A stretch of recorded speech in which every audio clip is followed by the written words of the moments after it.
नमस्कार, स्वागत है आप सभी का। मैं हूं हिमांशु और आप देख रहे हैं हलचल इंडिया। बेबाक खबर तेज असर। आइए नजर डालते हैं आज की खबरों पर। मुजफ्फरनगर जनपद के जिलाधिकारी कार्यालय पर शुक्रवार को सामाजिक न्याय पार्टी जनादेश के राष्ट्रीय अध्यक्ष देवेंद्र कश्यप के नेतृत्व में धरना प्रदर्शन करते हुए उत्तराखंड के कोटद्वार निवासी दीपक कश्यप के खिलाफ दर्ज कथित फर्जी मुकदमे को समाप्त करने की मांग की। इस दौरान कार्यकर्ताओं ने राष्ट्रपति के नाम में ज्ञापन सिटी मजिस्ट्रेट को सौंपा। राष्ट्रीय अध्यक्ष देवेंद्र कश्यप ने आरोप लगाया कि 26 जनवरी को बजरंग दल के कुछ कार्यकर्ता कोटद्वार स्थित बाबा क्लॉथ सेंटर पर पहुंचे और उसका विरोध किया। यह दुकान मुस्लिम समुदाय के एक बुजुर्ग द्वारा संचालित की जा रही थी। इसी दौरान समर्थन में पहुंचे दीपक कश्यप के साथ कथित रूप से अभद्र व्यवहार किया गया। देवेंद्र कश्यप ने कहा कि 31 जनवरी को करीब 200 से 250 बजरंग दल कार्यकर्ताओं ने दीपक कश्यप के घर पर हमला कर उसके साथ मारपीट की। उन्होंने आरोप लगाया कि बाद में उल्टा दीपक कश्यप के खिलाफ ही मुकदमा दर्ज कर दिया गया, जो पूरी तरह गलत है। उन्होंने ऐसे संगठनों पर खुलेआम गुंडागर्दी करने का आरोप लगाते हुए दीपक कश्यप को सुरक्षा मुहैया कराए जाने की भी मांग की है। दो घटनाएं अभी उत्तर प्रदेश में ताजा हुई है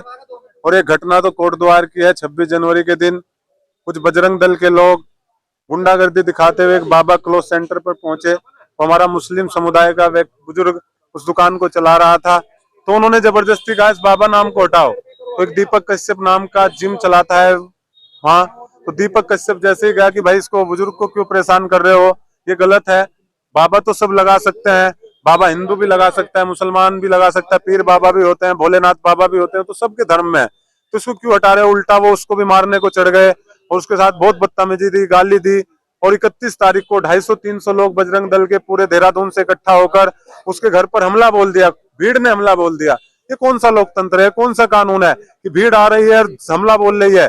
और पुलिस के सामने उसको मारने की कोशिश की गई और दीपक ने डटते हुए उसका मुकाबला किया। हम सल्यूट करते हैं दीपक को। तो उसने इतना ही तो कहा था, जब उसने नाम पूछा कि मेरा नाम मोहम्मद दीपक है, क्यों उसने सौहार्द दिखाते हुए तो कहा था। तो क्या आज इतना बड़ा ये जो हिंदू के नाम पर संगठन बन रहे हैं बजरंग दल वगैरह, ये खुलाम गुंडागर्दी करने की परमिशन कौन दे रहा है उत्तराखंड सरकार को।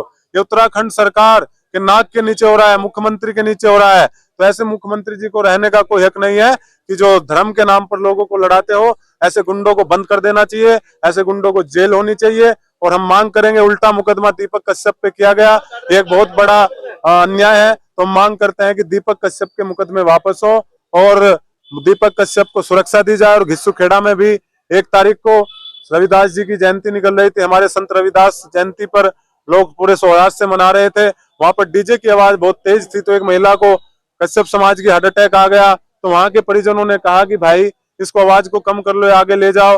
वो बहस करके झगड़ा उन्होंने शुरू कर दिया, घर में घुसकर मारपीट शुरू की। उस मारपीट में दोनों पक्षों के चोटें आई।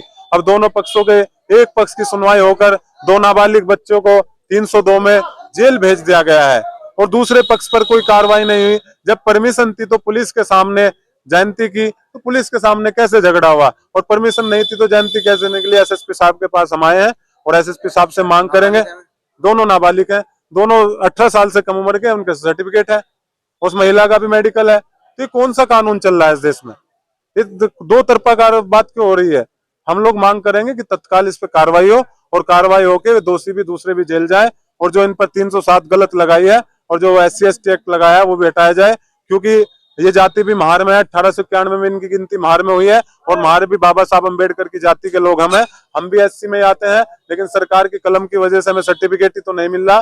तो कैसे SC/ST पर SC/ST एक्ट लग सकता है। इन्हीं मांग को लेकर आज हम कप्तान साहब से मिलेंगे और अपनी बात को रखेंगे। वक्त हो चला है आपसे विदा लेने का। कल फिर होंगे हाजिर कुछ नई और ताजा खबरों के साथ। तब तक के लिए दीजिए हमें इजाजत। नमस्कार। हमारे YouTube और Facebook चैनल को फॉलो और सब्सक्राइब करना ना भूलें।